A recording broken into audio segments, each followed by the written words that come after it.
Hi ಎಲ್ರಿಗೂ ನಮಸ್ಕಾರ. ನೀವು ನೋಡ್ತಾ ಇದ್ದೀರಾ ನ್ಯೂಸ್ ಹಂಟ್ ಕರ್ನಾಟಕ. ನಾನು ನಿಮ್ಮ ಮಂಜುಗೌಡ. ಸಾಕಷ್ಟು ಜನ ಬಹಳ ದಿನದಿಂದ ನನಗೆ ಮೆಸೇಜ್ ಮಾಡ್ತಾ ಇದ್ದೀರಿ, ಕಾಮೆಂಟ್ ಸೆಕ್ಷನ್ನಲ್ಲೂ ಸಹ ತಿಳಿಸ್ತಾ ಇದ್ದೀರಿ. ಒಂದು ವಿಚಾರ, ಏನು ವಿಚಾರ? ಕಳೆದ ಕೆಲವು ದಿನಗಳಿಂದ SIT ತಂಡದ ಮೇಲೆ ಸೌಜನ್ಯ ಪರವಾಗಿರುವಂತಹ ಹೋರಾಟಗಾರರು ಜೊತೆಗೆ ಈ ಚಿನ್ನಯ್ಯನನ್ನು ಕರೆದುಕೊಂಡು ಬಂದು ಈ ಬುರುಡೆ ಪ್ರಕರಣವನ್ನು ಬೆಳಕಿಗೆ ತರಬೇಕು, 100ಕ್ಕಿಂತ ಹೆಚ್ಚಿನ ಶವಗಳನ್ನು ಹೂತು ಹಾಕಲಾಗಿದೆ, ಅದನ್ನೆಲ್ಲವನ್ನೂ ತೆಗೆದು ಅವರೆಲ್ಲರಿಗೂ ಸಹ ನ್ಯಾಯವನ್ನು ಕೊಡಿಸಬೇಕು ಅಂತಹ ಏನು ಪ್ರಯತ್ನ ಪಟ್ಟರು, ಹೋರಾಟ ಮಾಡಿದ್ರು, ಅವರ ವಿರುದ್ಧವೇ ಒಂದು ಷಡ್ಯಂತ್ರ ನಡೀತಾ ಇದೆ. SIT ಅವರನ್ನು ಹೆದರಿಸಿ ಬೆದರಿಸಿ ಕಂಪ್ಲೀಟ್ ಅವರನ್ನ ರುಬ್ಬಿ ಪ್ರಾಣ ಬೆದರಿಕೆಯನ್ನು ಹಾಕಿ ತಪ್ಪು ಹೇಳಿಕೆಗಳನ್ನು ಕೊಡುವಂತೆ ಮಾಡ್ತಾ ಇದೆ, ಸುಳ್ಳು ಸಾಕ್ಷಿಗಳನ್ನು ನುಡಿಯುವಂತೆ ಮಾಡ್ತಾ ಇದೆ ಎನ್ನುವ ಒಂದು ಸುದ್ದಿ ಓಡಾಡ್ತಾ ಇದೆ. ಅದು ನಿಜಾನಾ ಅಂತ ಸಾಕಷ್ಟು ಜನ ಕೇಳ್ತಾ ಇದ್ರಿ. ಈ ವಿಚಾರಕ್ಕೆ ಸಂಬಂಧಪಟ್ಟಂತೆ ಒಂದಷ್ಟು ಅಪ್ಡೇಟ್, ಈ ವಿಚಾರಕ್ಕೆ ಸಂಬಂಧಪಟ್ಟಂತೆ ನಾನು ನಿಮಗೆ ಹೇಳಲೇಬೇಕು, ನಿಮ್ಮ ಮುಂದೆ ಇಡಲೇಬೇಕು. ಈ ವಿಡಿಯೋನ ನೋಡಿದ ನಂತರ ಕೊನೆಯಲ್ಲಿ ನಿಮಗೆ ಏನನ್ಸುತ್ತೆ ಅನ್ನೋದನ್ನು ನೀವು ನಿಜವಾಗ್ಲೂ ನೀವೇ ತಿಳ್ಕೊಂಬಿಡಿ. ಈ ವಿಡಿಯೋ ನೋಡಾದ್ಮೇಲೆ ನಿಮಗೆ ಒಂದು ಮಟ್ಟಕ್ಕೆ ಅರ್ಥ ಆಗಬಹುದು ಅಂತ ನಾನು ಅನ್ಕೋತೀನಿ. ಮೊದಲನೇದಾಗಿ ಸೌಜನ್ಯ ಹೋರಾಟಗಾರ ಅಂತ ಗುರುತಿಸಿಕೊಂಡಿರುವಂತಹ ಜಯಂತ್ ಟಿ, ಇವರ ಮೂಲಕ SIT ತಂಡದ ಮೇಲೆ ಒಂದು ಕಪ್ಪು ಚುಕ್ಕೆ ಇಡುವಂತಹ ಒಂದು ಸ್ಟೇಟ್ಮೆಂಟ್ ಅಥವಾ SIT ತಂಡದ ಮೇಲೆ ಒಂದು ಅನುಮಾನ ಮೂಡುವಂತಹ ಒಂದು ಸ್ಟೇಟ್ಮೆಂಟ್ ಬಂದಿತ್ತು. ಅದು ನಿಜ. ಯಾವ ಮೂಲಕ ಅಂತಂದರೆ, ಜಯಂತ್ ಟಿ ಎನ್ನುವ ಈ ಹೋರಾಟಗಾರರು ಇತ್ತೀಚೆಗೆ ಕಳೆದ ಕೆಲವು ದಿನಗಳ ಹಿಂದೆ ರಾಜ್ಯಪಾಲರಿಗೆ ಒಂದು ಕಂಪ್ಲೇಂಟನ್ನು ಕೊಡುವ ಮೂಲಕ SIT ತಂಡ ಏನಿದೆ, SIT ತಂಡದಲ್ಲಿ ಕೆಲಸವನ್ನು ನಿರ್ವಹಿಸ್ತಾ ಇರುವಂತಹ ಕೆಲವೊಂದಷ್ಟು ಪೊಲೀಸ್ ಅಧಿಕಾರಿಗಳೇನಿದ್ದಾರೆ ಅವರು ನನಗೆ ಕಿರುಕುಳವನ್ನು ಕೊಟ್ಟಿದ್ದಾರೆ ಅಂತ ಒಂದು ಕಂಪ್ಲೇಂಟನ್ನು ಕೊಡ್ತಾರೆ. ಏನಿತ್ತು ಆ ಕಂಪ್ಲೇಂಟ್ನಲ್ಲಿ? SIT ಅಧಿಕಾರಿಗಳಾದ ಜಿತೇಂದ್ರ ದಯಾಮ, ಸೈಮನ್, ಮಂಜುನಾಥ್ RJ, ಮಂಜುನಾಥ್ ಗೌಡ ಹಾಗೂ ಗುಣಪಾಲ್ ಸೇರಿ ನನಗೆ ಬೆದರಿಕೆಯನ್ನ ಹಾಕಿದ್ರು. ಬಳಿಕ ದೂರುದಾರ ಚಿನ್ನಯ್ಯನನ್ನ ಕರೆಸಿ ಆತನ ಮೂಲಕ ನನಗೆ ತೀವ್ರವಾಗಿ ಹಲ್ಲೆಯನ್ನ ಮಾಡಿಸಿದ್ರು. ಅದೇ ರೀತಿ ಚಿನ್ನಯ್ಯನ ಮೇಲೆ ಹಲ್ಲೆ ನಡೆಸಿ ನನಗೆ ಬೆದರಿಸಿ ಸುಳ್ಳು ಹೇಳಿಕೆ ಪಡೆಯುವ ಪ್ರಯತ್ನವನ್ನ ಸಹ ನಡೆಸಿದ್ರು. ಸುಳ್ಳು ಹೇಳಿಕೆ ನೀಡುವಂತೆ ಒತ್ತಾಯಿಸಿದ್ರು. ಅದಕ್ಕೆ ಒಪ್ಪದೇ ಇದ್ದಾಗ ದೊಡ್ಡವರ ವಿರುದ್ಧ ದೂರು ನೀಡ್ತೀಯಾ, ನಿನ್ನನ್ನ ಹಾಗೂ ನಿನ್ನೊಂದಿಗೆ ಇರುವವರನ್ನ ಜೈಲಿಗೆ ಹಾಕದೆ ಬಿಡೋದಿಲ್ಲ ಅಂತ ಬೆದರಿಸಿದ್ರು. ಅಧಿಕಾರಿಗಳ ಹಲ್ಲೆಯಿಂದ ಗಾಯಗೊಂಡ ನಾನು ಉಜಿರೆಯ ಖಾಸಗಿ ಆಸ್ಪತ್ರೆಯಲ್ಲಿ ಚಿಕಿತ್ಸೆಯನ್ನ ಪಡೆದಿರ್ತೀನಿ ಅಂತ ತಿಳಿಸಿದ್ದಾರೆ. ನನ್ನಿಂದ ಯಾವುದೇ ಹೇಳಿಕೆ ಪಡೆಯದೆ ಆರಾಮಾಗಿ ಹೇಳಿಕೆಯನ್ನ ಟೈಪ್ ಮಾಡ್ಕೊಂಡಿದ್ದಾರೆ. ಅಂದ್ರೆ ಇವ್ರು ಹೇಳಿಕೆ ಕೊಟ್ಟಿಲ್ಲ, ಪೊಲೀಸರೇ ಟೈಪ್ ಮಾಡ್ಕೊಂಡಿದ್ದಾರೆ. ಪ್ರತಿದಿನ SIT ಕಚೇರಿಗೆ ಕರೆಸಿ ಮಾನಸಿಕವಾಗಿ ದೈಹಿಕವಾಗಿ ಹಿಂಸೆಯನ್ನ ನೀಡಿದ್ದಾರೆ. ಸುಳ್ಳು ಸಾಕ್ಷಿ ಹೇಳುವಂತೆ ಒತ್ತಾಯವನ್ನ ಮಾಡಿದ್ದಾರೆ. SIT ಇಂದ ನನಗೆ ಬೆದರಿಕೆ ಇದ್ದ ಕಾರಣಕ್ಕೆ ನ್ಯಾಯಾಲಯದಿಂದ ತಾತ್ಕಾಲಿಕ ತಡೆ ಲಭಿಸಿದ ಬಳಿಕ ಇದೀಗ ಬಂದು ದೂರನ್ನ ನೀಡ್ತಾ ಇದ್ದೀನಿ ಅಂತ ರಾಜ್ಯಪಾಲರಿಗೆ ಕೊಟ್ಟಿರುವಂತಹ ಒಂದು ದೂರಿನಲ್ಲಿ ಜಯಂತ್ ಟಿ ತಿಳಿಸಿದ್ದಾರೆ. ಇದರಲ್ಲಿ ಪ್ರಮುಖವಾಗಿ ನೀವು ಗಮನಿಸಬೇಕಾಗಿದ್ದು, SIT ಅವರು ನನ್ನನ್ನು ಕರೆಸಿ ಮಾನಸಿಕವಾಗಿ ಹಾಗೂ ದೈಹಿಕವಾಗಿ ಹಲ್ಲೆ ನಡೆಸಿದ್ದಾರೆ. ಜೊತೆಗೆ ಚಿನ್ನಯ್ಯನ ಬಳಿ ಕೂಡ ನನಗೆ ಚಿನ್ನಯ್ಯನ ಹತ್ರ ನನಗೆ ಹೊಡೆಸಿದ್ದಾರೆ. ಅದರ ಜೊತೆಗೆ ಚಿನ್ನಯ್ಯನಿಗೆ ನನ್ನ ಮುಂದೆನೇ ಹೊಡೆದು ಸುಳ್ಳು ಸಾಕ್ಷಿಗಳನ್ನ ಹೇಳುವಂತೆ ಪ್ರೇರೇಪಿಸಿದ್ದಾರೆ. ಈ ಎಲ್ಲ ಆರೋಪಗಳನ್ನ ಇವರು ಮಾಡಿದ್ದಾರೆ. ಎಲ್ಲ ಆರೋಪಗಳನ್ನ ಜಯಂತ್ ಟಿ ಇದೀಗ SIT ತಂಡದಲ್ಲಿ ಇರುವಂತಹ ಇವರೇ ಮೆಚ್ಚಿ, ಇವರೇ ಒಪ್ಪಿ, ಇವರೇ ಹೊಗಳಿ ಅಧಿಕಾರಿಗಳನ್ನ ಅಟ್ಟಕ್ಕೆ ಏರಿಸಿದ್ದಂತಹ ಇವರೇ ಇದೀಗ SIT ತಂಡದ ಮೇಲೆ ರಾಜ್ಯಪಾಲರಿಗೆ ದೂರನ್ನ ನೀಡಿದ್ದಾರೆ. ಅದರ ಜೊತೆಗೆ ಖಾಸಗಿ ಆಸ್ಪತ್ರೆಯಲ್ಲಿ ಹೊಡೆತ ತಿಂದ ದಿನ ಚಿಕಿತ್ಸೆಯನ್ನ ಪಡ್ಕೊಂಡಿದ್ದೀನಿ. Why not government hospital? ಖಾಸಗಿ ಆಸ್ಪತ್ರೆಗೆ ಯಾಕೆ ಹೋಗಿ ಇವರು ಚಿಕಿತ್ಸೆಯನ್ನ ತೆಗೆದುಕೊಂಡು ಒಂದು ಸರ್ಟಿಫಿಕೇಟ್ ಅನ್ನ ತಗೊಂಡ್ಬಂದಿರ್ತಾರೆ? ಯಾಕೆಂತಂದ್ರೆ ಚಿಕಿತ್ಸೆಯನ್ನ ಪಡ್ಕೊಂಡು ಈ ರೀತಿ ಕಂಪ್ಲೇಂಟ್ ಅನ್ನ ಕೊಡಬೇಕು ಅಂತಂದ್ರೆ ಒಂದು ಸರ್ಟಿಫಿಕೇಟ್ ಬೇಕಾಗುತ್ತೆ. ಖಾಸಗಿ ಆಸ್ಪತ್ರೆನೇ ಯಾಕೆ ಸರ್ಕಾರಿ ಆಸ್ಪತ್ರೆಗೆ ಹೋಗಿ ಇವರು ತೋರಿಸ್ಬಿಟ್ಟು ಒಂದು ಸರ್ಟಿಫಿಕೇಟ್ ಅನ್ನ ಪಡ್ಕೊಂಡಿಲ್ಲ? ಇದು ಈ ಕಂಪ್ಲೇಂಟ್ ನಲ್ಲಿ ನನಗೆ ಮೂಡುವಂತಹ ಮೊದಲ ಅನುಮಾನ. ಸೊ ಇಷ್ಟೆಲ್ಲ ಯಾಕಾಯ್ತು? ಯಾರು ಈ ಜಯಂತ್ ಟಿ ಅನ್ನೋದನ್ನ ನಾವು ನೋಡೋದಾದ್ರೆ, ಜಯಂತ್ ಟಿ ಇವರು ಸಾಕಷ್ಟು ದಿನಗಳಿಂದ ಕೂಡ ಸೌಜನ್ಯ ಪರವಾಗಿ ಧ್ವನಿ ಎತ್ತುವಂತಹ ಒಬ್ಬ ಹೋರಾಟಗಾರ ಎನ್ನುವ ಒಂದು ಆಧಾರದ ಮೇಲೆ ಗುರುತಿಸಿಕೊಂಡಿದ್ದಾರೆ. ಇವರು RTI ಕಾರ್ಯಕರ್ತ ಕೂಡ ಹೌದು. ಸಾಕಷ್ಟು ಹೋರಾಟಗಳಲ್ಲಿ ನಾನು ಪಾಲ್ಗೊಂಡಿದ್ದೀನಿ ಅಂತ ಹೇಳ್ಕೊಳ್ತಾರೆ. ಇವರು ಹೋರಾಟಗಾರ, ನೊಂದವರ ಪರವಾಗಿ ನಿಲ್ಲುವಂತಹ ಹೋರಾಟಗಾರ, ನೊಂದ ಹೆಣ್ಣು ಮಕ್ಕಳ ಪರವಾಗಿ ನಿಲ್ಲುವಂತಹ ಹೋರಾಟಗಾರ ಅಂತ ಇವರು ಕರೆದುಕೊಳ್ತಾರೆ. ಹೋರಾಟಗಾರ ಅಂತ ಇವರು ಕರೆದುಕೊಳ್ತಾರೆ. ಯಾಕೆ ನಾನು ಈ ಪದವನ್ನ ಮತ್ತೆ ಮತ್ತೆ ಒತ್ತಿ ಹೇಳ್ತಿದ್ದೀನಿ ಅಂತ ವಿಡಿಯೋದ ಕೊನೆಯಲ್ಲಿ ಗೊತ್ತಾಗುತ್ತೆ. ಮಿಸ್ ಮಾಡದೆ, ಸ್ಕಿಪ್ ಮಾಡದೆ ಈ ವಿಡಿಯೋನ ಪೂರ್ತಿ ನೋಡಿ. ಇಂತಹ ಜಯಂತ್ ಟಿ, ಇಂತಹ ಹೋರಾಟಗಾರ ಜಯಂತ್ ಟಿ ಅವರನ್ನ ಅವರು ಈ ಒಂದು ಪ್ರಕರಣಕ್ಕೆ ಎಂಟ್ರಿ ಆಗಿದ್ದು ಎಲ್ಲಿ ಅಂತಂದ್ರೆ, ಆರಂಭದಲ್ಲಿ ಮೊದಲು ಬಂದು ಚಿನ್ನಯ್ಯ ಕಂಪ್ಲೇಂಟ್ ಅನ್ನ ಕೊಟ್ಟು 100ಕ್ಕಿಂತ ಹೆಚ್ಚಿನ ಶವಗಳನ್ನ ಹೂತು ಹಾಕಿದ್ದೀನಿ ಅಂತ ಹೇಳಿಕೆಯನ್ನ ಸಹ ಕೊಡ್ತಾನೆ. ಆ ಹೇಳಿಕೆ ಬಂದ ನಂತರ SITಯ ವಿಚಾರಣೆ ಆರಂಭ ಆಗುತ್ತೆ.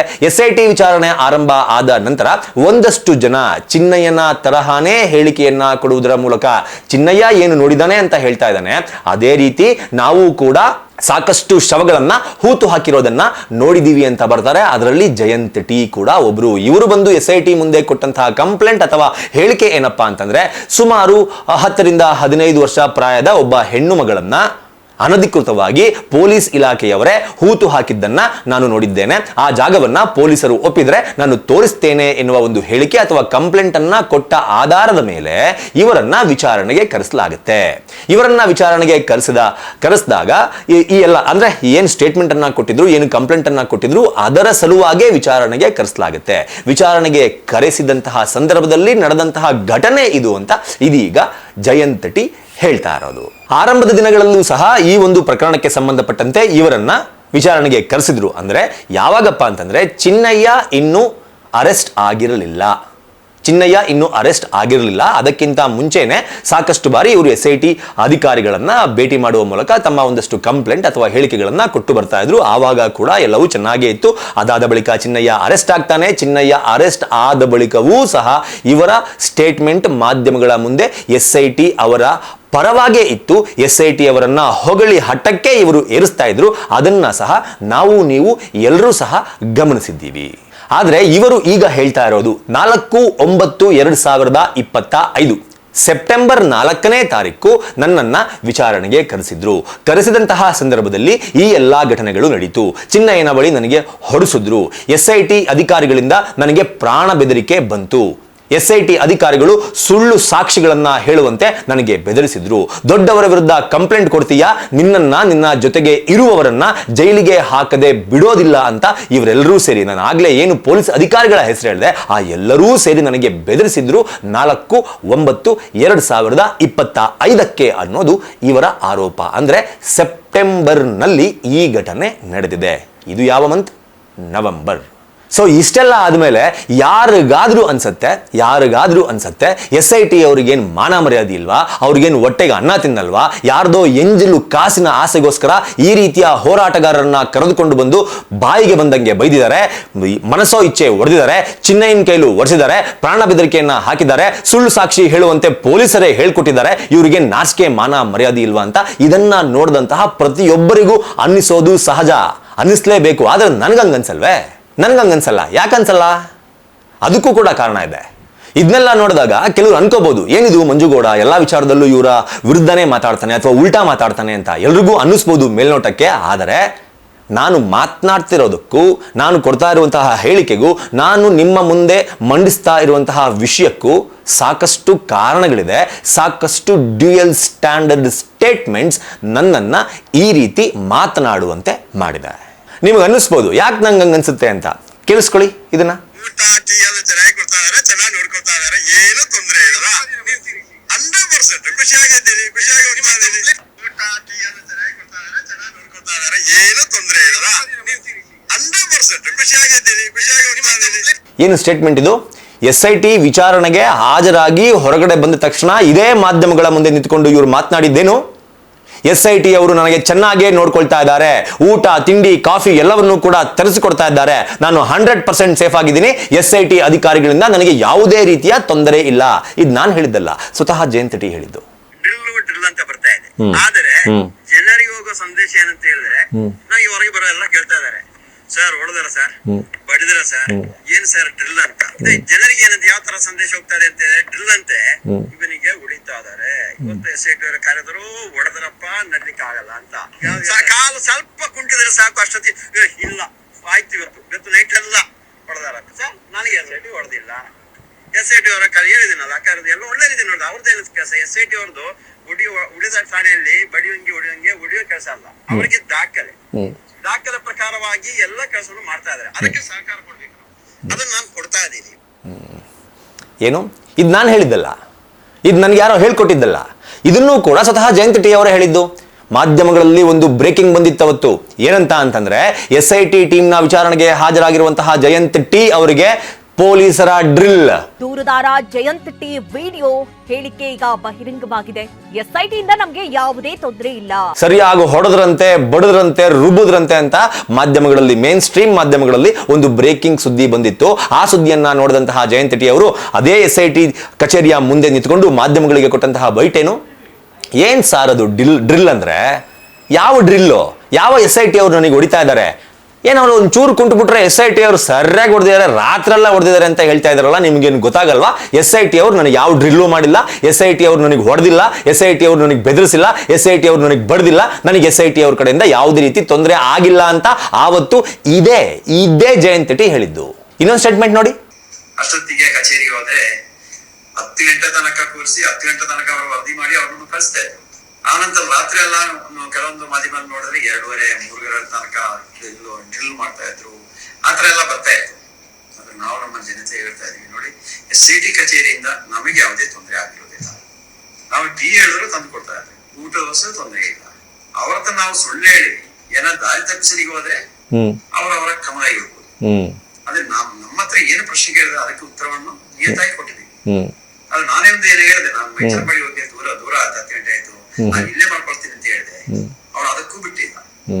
ಆ ಫ್ರೆಂಡ್ಶಿಪ್ ಅಲ್ಲೇ ಹೇಳಿದೆ, ನಾವು ಅದಕ್ಕೂ ಬಿಟ್ಟಂದ್ರೆ SIT ಅಧಿಕಾರಿಗಳ ಬಳಿಗೆ, ಅಂದ್ರೆ ಈ ಒಂದು ವಿಡಿಯೋವನ್ನ ಮಾಡಿರೋದು, ಈ ಒಂದು ಹೇಳಿಕೆಯನ್ನ ಕೊಟ್ಟಿರೋದು ಜಯಂತ್ ಟಿ SIT ವಿಚಾರಣೆ ಎಲ್ಲ ಮುಗಿದ ಬಳಿಕ. SIT ಅವರಿಂದ ನನಗೆ ಯಾವುದೇ ರೀತಿ ತೊಂದರೆ ಆಗಿಲ್ಲ, ನಾನು ಟೀ ಕೇಳಿದ್ರು ತರಿಸ್ಕೊಟ್ಟಿದ್ದಾರೆ, ಫ್ರೆಂಡ್ಲಿ ಆಗಿ ನನ್ನ ಜೊತೆ ನಡ್ಕೊಂಡಿದ್ದಾರೆ. ರಾತ್ರಿ 10:30ವರೆಗೂ ವಿಚಾರಣೆ ಮುಗಿಯೋ ಅಷ್ಟು 10:30 ಆಗೋಯ್ತು. ನಾನು ಅವರಿಗೆ ಫ್ರೆಂಡ್ಲಿ ಆಗಿ ಕೇಳ್ಕೊಂಡೆ, ಇಲ್ಲೇ ಮಲ್ಕೊಂಡು ಬೆಳಿಗ್ಗೆ ಎದ್ದೋಗ್ತೀನಿ, ಮನೆ ದೂರ ಇದೆ ಅಂತ. ಅವ್ರು ಅದಕ್ಕೂ ಅವಕಾಶ ಮಾಡ್ಕೊಡ್ಲಿಲ್ಲ. ಇಲ್ಲ ಹಂಗೆಲ್ಲ ಉಳ್ಕೊಳಂಗಿಲ್ಲ, ನೀವು ಹೊರಡಿ ಅಂತ ಹೇಳಿ ನನ್ನ ಕಳಿಸ್ಕೊಟ್ರು. SIT ಅವರಿಂದ ಯಾವುದೇ ರೀತಿ ತೊಂದರೆ ಆಗಿಲ್ಲ, ಫ್ರೆಂಡ್ಲಿ ಆಗಿ ನೋಡ್ಕೊಂಡ್ರು ಅಂತ ಹೇಳಿದ್ಯಾರು ವಿಚಾರಣೆ ಎಲ್ಲ ಮುಗಿದ್ಮೇಲೆ? ಇದೇ ಜಯಂತ್ ಟಿ. ಹೀಗಿರುವಾಗ ಈಗ ಬಂದ್ಬಿಟ್ಟು ಸೆಪ್ಟೆಂಬರ್ನಲ್ಲಿ ನಡೆದಿರುವಂತಹ ಘಟನೆಯನ್ನ ಮುಚ್ಚಿಟ್ಟು ನವೆಂಬರ್ನಲ್ಲಿ ಬಂದ್ಬಿಟ್ಟು ರಾಜ್ಯಪಾಲರಿಗೆ ದೂರನ್ನ ಕೊಡುವಂತಹ ಅವಶ್ಯಕತೆ ಏನಿತ್ತು? ಅಂಡ್ ದೆನ್ ಈ ದೂರನ್ನ ಕೊಟ್ಟಿದಾರಲ್ಲ, ಈ ದೂರನ್ನ ನಿಜ ಅಂತ ನೀವು ಹೆಂಗ್ ನಂಬೋದು? ಯಾಕೆ ಅಂತಂದ್ರೆ ಈ ಸ್ಟೇಟ್ಮೆಂಟ್ ಏನ್ ನಿಮಗೆ ತೋರಿಸ್ತೆ ಅದೆಲ್ಲವನ್ನೂ ಕೂಡ ಸ್ವತಃ ಜಯಂತ್ ಟಿ ಅವರೇ ಕೊಟ್ಟಿರೋದು. ಅವತ್ತೇನೂ ಆಗಿಲ್ಲ, ಫ್ರೆಂಡ್ಲಿ ಪೊಲೀಸ್, ಸೂಪರ್ ಪೊಲೀಸ್. ನಾವೇನಾದ್ರೂ ಸುಳ್ಳು ಹೇಳಿದ್ರೆ ಮಾತ್ರ ಅವ್ರು ನಮಗೆ ಬೆಂಡೆತ್ತಾರೆ, ಡ್ರಿಲ್ ಮಾಡ್ತಾರೆ. ನಾವು ಏನು ಸುಳ್ಳೇ ಹೇಳಿದ್ವಲ್ಲ, ಅವ್ರು ಏನು ಕೇಳಿದ್ರು ಅದಕ್ಕೆ ಉತ್ತರ ಕೊಟ್ಟಿದ್ದೀನಿ. ಅವ್ರನ್ನ ತುಂಬಾ ಚೆನ್ನಾಗಿ ನೋಡ್ಕೊಂಡು ತುಂಬಾ ಚೆನ್ನಾಗಿ ನಡೆಸ್ಕೊಂಡು ನನಗೆ ಕಾಫಿ ಟೀ ಕೊಟ್ಟು ಊಟ ತಿಂಡಿ ಕೊಟ್ಟು ಕಳಿಸಿದ್ದಾರೆ. SIT ಅಧಿಕಾರಿಗಳು ಕರೆಕ್ಟಾಗಿ ಕೆಲಸ ಮಾಡಿದ್ದಾರೆ ಅಂತ ಇದೇ ಜಯಂತ್ ಟಿ ಹೇಳಿದ್ದು.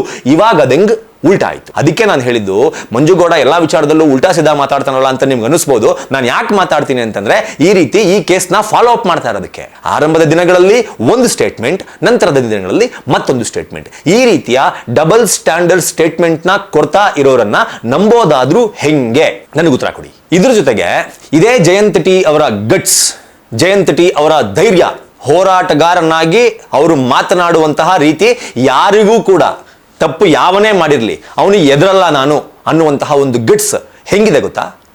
ಕೇಳಿಸ್ಕೊಳ್ಳಿ. ನಮ್ಮ ಹೋರಾಟಗಾರರ ಯಾರು ಒಂದು ಮೈ ಮುಟ್ಟಿದ್ರೆ ಸಾಕು, ಅಲ್ಲಿ ಏನಾಗುತ್ತೆ ಗೊತ್ತಾಗುತ್ತೆ. ಈ ಒಂದು ಪ್ರಕರಣ ಅಥವಾ ಈ ಒಂದು ತನಿಖೆ ಅಥವಾ ಪ್ರಕರಣ ಬೆಳಕಿಗೆ ಬರೋದಕ್ಕಿಂತ ಮುಂಚೆ ಕೊಟ್ಟಂತಹ ಸ್ಟೇಟ್ಮೆಂಟ್ ಇದು ಜಯಂತ್ ಟಿ ಅವರು. ಯಾರಾದ್ರೂ ಸೌಜನ್ಯ ಹೋರಾಟಗಾರರ ಮೈಯನ್ನ ಮುಟ್ಟಿದ್ರೆ ಏನು ಮಾಡ್ತೀವಿ ನೋಡ್ತಾ ಇರಿ. ಇದು ಮೊದಲ ಸ್ಟೇಟ್ಮೆಂಟ್. ಇನ್ನೊಂದು ಸ್ಟೇಟ್ಮೆಂಟ್ ಅನ್ನ ಕೇಳಿಸ್ಕೊಳ್ಳಿ.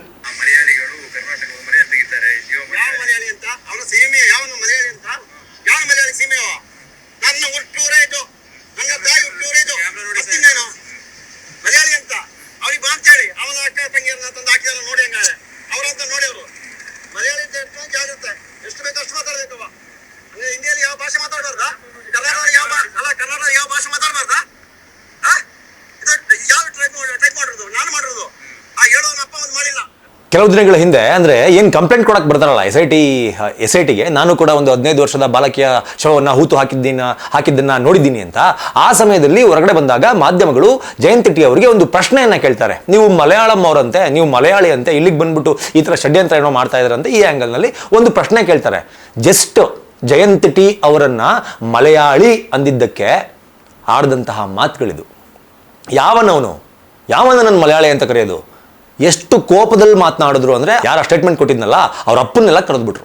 ಸ್ಟೇಟ್ಮೆಂಟಲ್ಲಿ. ಅಷ್ಟು ಕೋಪ, ಅಷ್ಟು ರೋಷ, ಅಷ್ಟು ಆವೇಶ ಜಸ್ಟ್ ಇವರನ್ನ ಮಲಯಾಳಿ ಅಂತ ಕರೆದಿದ್ದಕ್ಕೆ. ಆದರೆ SIT ಸ್ಟೇಷನ್ನ ಒಳಗಡೆ, SIT ಕಚೇರಿ ಒಳಗಡೆ ಇಷ್ಟೆಲ್ಲ ಅವಮಾನವನ್ನು ಅನುಭವಿಸಿ ಇಷ್ಟೆಲ್ಲ ಒದೆ ತಿನ್ಕೊಂಡು ಬಂದರೂ ಕೂಡ ಮಾಧ್ಯಮಗಳ ಮುಂದೆ ಆವತ್ತು 4/9/2025 ಈ ರೋಷಾವೇಶ ಬರಲಿಲ್ವಲ್ಲ? ಯಾಕೆ ಬರಲಿಲ್ಲ ಅನ್ನೋದೇ ನನ್ನ ಪ್ರಶ್ನೆ. ಜಸ್ಟ್ ಮಲಯಾಳಿ ಅಂದಿದ್ದಕ್ಕೇನೆ ಅಷ್ಟೊಂದು ರೋಷಾವೇಶದಿಂದ ಮಾಧ್ಯಮಗಳ ಮುಂದೆ ಮಾತನಾಡಿದಂತಹ ಜಯಂತ್ ಟಿ ಅವರು ಒಡಿಸ್ಕೊಂಡು ಬಂದರೂ ಕೂಡ, ಬೈಸ್ಕೊಂಡು ಬಂದರೂ ಕೂಡ, ನಿಂದಿಸ್ಕೊಂಡು ಬಂದರೂ ಕೂಡ ಇವ್ರು ಸ್ಟೇಟ್ಮೆಂಟೇ ಕೊಟ್ಟಿಲ್ಲಂತೆ. ಅವರೇ ಟೈಪ್ ಮಾಡ್ಕೊಂಡು ಅವರೇ ಸೈನ್ ಮಾಡ್ಕೊಂಡ್ಬಿಟ್ರಂತೆ. ಇಷ್ಟೆಲ್ಲ ಆದರೂ ಸಹ ಮಾಧ್ಯಮಗಳ ಮುಂದೆ ಬಂದು ಯಾಕೆ ಈ ರೋಷಾವೇಶದಲ್ಲಿ ಮಾತಾಡಲೇ ಇಲ್ವಲ್ಲ? ಸೆಪ್ಟೆಂಬರ್ ತಿಂಗಳಲ್ಲಿ ಯಾಕೆ ಮಾತಾಡಲಿಲ್ಲ? ನಾನು ಆರಂಭದಲ್ಲೇ ಹೇಳಿದೆ, ಹೋರಾಟಗಾರ ಅಂತ ಗುರುತಿಸ್ಕೊಳ್ತಾರೆ ಇವರು. ಹೋರಾಟಗಾರ ಅಂತ ನಾನು ಯಾಕೆ ಇಷ್ಟು ಪದೇ ಪದೇ ಹೇಳ್ತಾ ಇದ್ದೇನೆ ಅನ್ನೋದನ್ನ ಈ ವಿಡಿಯೋನ ಕೊನೆವರೆಗೂ ನೋಡಿ ಅಂತ ನಾನು ಆರಂಭದಲ್ಲೇ ಹೇಳಿದೆ. ಹೋರಾಟ ಅಂದರೆ ಏನು, ಹೋರಾಟಗಾರ ಅಂದರೆ ಏನು? ಹೋರಾಟ ಅಂತಂದರೆ ಯಾವ ವಿಷಯಕ್ಕೆ ನಾವು ಸ್ಟಿಕ್ ಆನ್ ಆಗಿ ಬಂದು ಬೀದಿಲಿ ನಿಂತ್ಕೊಂಡು ಹೋರಾಟ ಮಾಡ್ತಾ ಇರ್ತೀವೋ ಆ ವಿಷಯಕ್ಕೆ ಸಂಬಂಧಪಟ್ಟಂತೆ ಏನೇ ಡೆವಲಪ್ಮೆಂಟ್ ಆಗಲಿ ನಾವು ಬೆದರಲ್ಲ. ಯಾವನೇ ಬಂದು ಎದುರಿಸಿದ್ರು ನಿಂತ್ಕೋತೀವಿ. ಅದು ಪೊಲೀಸ್ ಆಗಲಿ, ಅದು ಮಿಲಿಟರಿ ಆಗಲಿ, ಅದು PM ಆಗಲಿ, ಅದು CM ಆಗಲಿ, ಅದು ಯಾವನೇ ಆಗಿರಲಿ, ನಾವು ಒಂದು ವಿಚಾರಕ್ಕೆ ಹೋರಾಟಕ್ಕೆ ಅಂತ ಇಳಿದ ಮೇಲೆ ಯಾರೇ ಎದುರುಗಡೆ ಇದ್ರೂ ಕೂಡ ಹೆದರುಕೊಳ್ಳೋ ಮಾತಿಲ್ಲ ಅನ್ನೋದೇ ಹೋರಾಟ.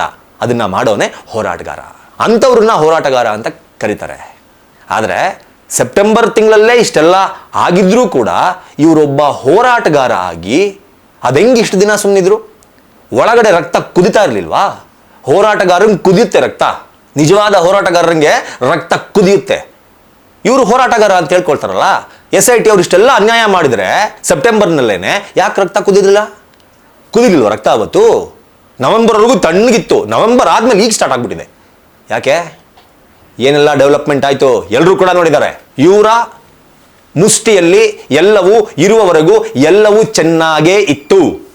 ಇವರ ಮುಷ್ಟಿಯಿಂದ ಯಾವಾಗ ಸಡಿಲ ಆಯಿತೋ ಇವ್ರು ಅನ್ಕೊಂಡಿದ್ದು ಆವಾಗ ಎಲ್ಲವೂ ಉಲ್ಟಾ ಆಯಿತು. ಇದೇ ಕಾರಣಕ್ಕೇನೆ ಈ ರೀತಿಯ double standard statements, double standard ನಡವಳಿಕೆ, ಇವತ್ತೊಂದು ನಾಳೆ ಒಂದು ನಾಡಿದ್ದೊಂದು ತಮಗೆ ಬೇಕಾದಂತೆ ತಿರುಚಿ ಮರುಚಿ ಮಾತನಾಡೋದು, ಇವರ ಅನುಕೂಲಕ್ಕೆ ತಕ್ಕಂತೆ ಮಾತನಾಡೋದು, ಇದನ್ನ ಮಾಡ್ತಾ ಇರೋದ್ರಿಂದಾನೇ ಇವರನ್ನ ನಂಬೋದಕ್ಕೆ ಎಸ್ಪೆಷಲಿ ನನ್ನ ಕೈನಲ್ಲಿ ಆಗ್ತಾ ಇಲ್ಲ.